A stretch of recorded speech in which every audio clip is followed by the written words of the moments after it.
দেখো বন্ধুরা, আলুগুলো ভাজা হয়ে গেছে, আমি এবার তুলে নেব আস্তে আস্তে করে।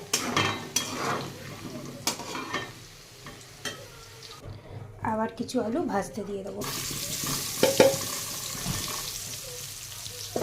দুবারে আমার আলুগুলো সব ভাজা হয়ে যাবে। দেখো বন্ধুরা, এই আলুগুলো ভাজা হয়ে গেছে, এবার আমি তুলে নেব। দেখো বন্ধুরা, আলুগুলো ভাজা হয়ে তুলে নিয়েছি। আমি এবার শুকনো লঙ্কা আর জিরে ফোড়ন দেবো।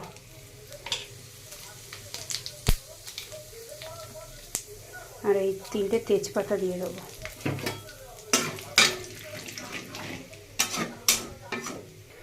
জিরেগুলো হয়ে গেছে, আমি টমেটোটা দিয়ে দেবো।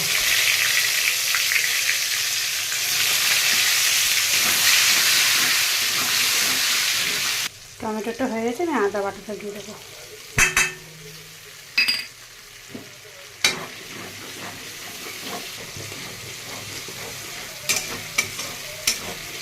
আদা বাটাটা মানে আদাটা ভাজা ভাজা হয়ে গেছে।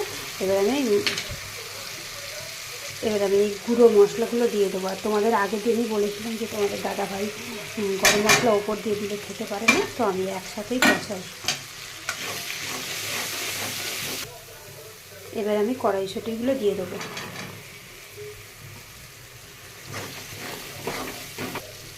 একটুখানি গরম জল দেবো।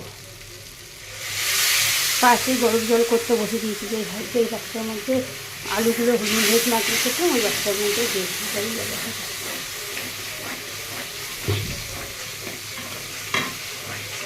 এটা কষবে, তারপরে কাজু আর পোস্ত বাটাটা দেবো। দেখো, এটা দিয়ে তেল ছেড়ে দিয়েছে। এবার আমি কাজু আর পোস্ত বাটাটা দেবো। এই যে কাজু আর পোস্ত বাটাটা।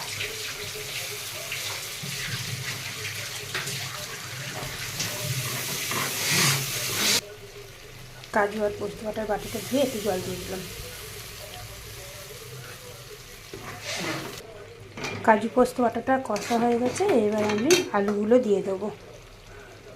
আলুগুলো সব দিয়ে দিলাম।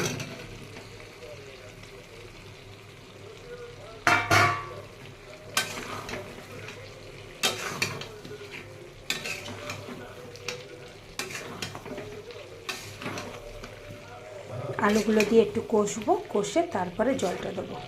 দেখো বন্ধুরা, এটা কষা হয়ে গেছে, এরকম তেল ছেড়ে দিয়েছে।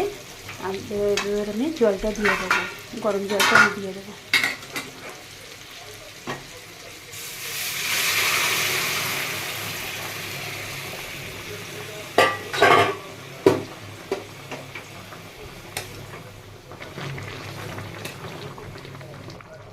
এটা এখন আস্তে আস্তে হবে, আমি ঢাকা দিয়ে দেবো।